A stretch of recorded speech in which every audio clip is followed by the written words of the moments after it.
So, Chauncey, LeBron, in his words, had one of his worst games of the season, and yet they still came away with a pretty big win. How? Well, look, we were all pretty critical of their role players in the first round, we and the rest of the world.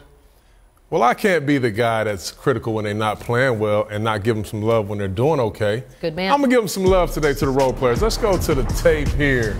A couple guys came up big for him. One, Jeff Green. He's in some good positions where you look at the mismatch he has right here. This guy's going to have to close out on him, Valanciunas.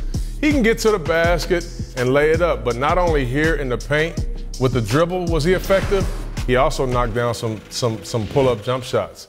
J.R. Smith, in the last series, guess what? They had Miles Turner guarding him, a center. This series, Serge Ibaka.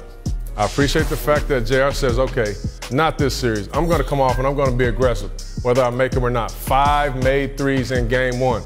They're going to need his productivity the rest of the way. But Serge can't just go to sleep like that. Kyle Korver, who played well in the first round, is always going to be effective. We know the kind of guy, there's 3 guys guarding LeBron James here. He does a good job of getting off of the ball. And because JR has made some shots, they run him off of the 3-point line. Driving a closeout, what does it do? Breaks your defense down. 3-4 players in the paint. Guess who's in trouble? DeMar DeRozan. 2-on-1 on the weak side. They put him in a tough position. Nice swing. Just good basketball right here. 5 threes made for Kyle Korver as well, just like JR. That's why LeBron has been able to have a 12 for 20 night, 1 for 8 from the free throw, for 3-point line, 1 for 6 from the free throw. Now Tristan, look at his activity. You can tell he's gotten himself in a little bit of shape. Always good on the offensive glass. When you're going to be a good offensive rebounder, you have to get inside position somehow. That's what he's going to do right here. Not only collects the rebound, gets a bucket with that little janky left hand that he has throwing it up there. And you look at the Pacers. They average 14.5. They get 24. Shoot 44% from the field, 57 from 3. These role players, if they can continue doing that and that defense plays well, look out, Raptors. See that, Paul? They can't win without Jeff Green. Man, the Raptors, I'm looking at the tape, and how do you rotate out of the corner off of Kyle Korver to Jeff Green?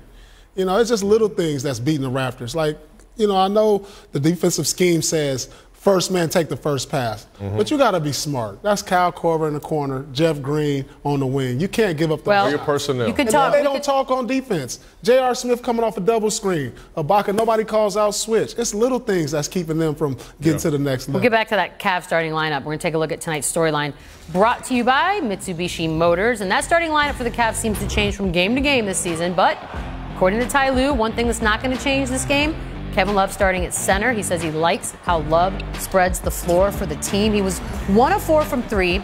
He only had 7 points. This means now that Tristan Thompson will be coming off the bench. Do you like this? I love it because as a coach, you're trying to maximize both of their ability to impact the game. And for Kevin Love, you can't bring him off the bench because you'll destroy his confidence. So for Tristan Thompson, I think it's gone already. I mean, I think it's already gone. Seems harsh. And so for Tristan Thompson, you're going to get the same productivity you saw in Game 7 as a starter and in Game 1. You want that energy level. But for Kevin Love, you want him playing the 5 for your breakdown to keep the floor spread. So now when somebody drives and kicks, he can start to become a knockdown shooter. Hopefully he can make some shots. Because on the other end, he got punished by Valanciunas. People sleeping on the fact he had 21 points and 21 boards. That's why Dwayne Casey was like, he's going to be out there as long as he's dominant. If I'm Cleveland, I want him to be out there. I want him to go for 21 and 21 again. You know why? Throwing the ball to him keeps the ball out of DeMar and Kyle Lowry's hands. Not only that, their pick-and-roll defense was suspect with him in it. They just attack him every single time. That's how they get a lot of those wide-open threes and maybe a lob here or there for Tristan. So if I'm the Cavs, I'm saying, you know what? Go ahead and keep Valanciunas out there. He can't get out to Kevin Love right here on plays like this. He's sticking in the paint. He's not showing on pick and rolls. I mean, he's a liability out there. Look who's getting the shot, Kevin Love. Why? Valanciunas in the pick and roll situation. So we saw him watching the final. As productive as Valanciunas was, he's hurting him on the other end. I mean, yes, he's rebounding. He's being a physical presence on the inside, but defensively, down the stretch, if you got him in a pick and roll against the small lineup of Cleveland, it's just going to open up their three-point game because he can't help and recover. You can't run a pick and roll to where he has to stop the ball handler and then get back to the shooter, and that's exactly what they're doing with putting Kevin Love at the 5. And you have to keep Tristan Thompson in the rotation. He's provided a spark. Absolutely. He's been there before, and he has a great understanding of the moment. I don't think anyone can argue that.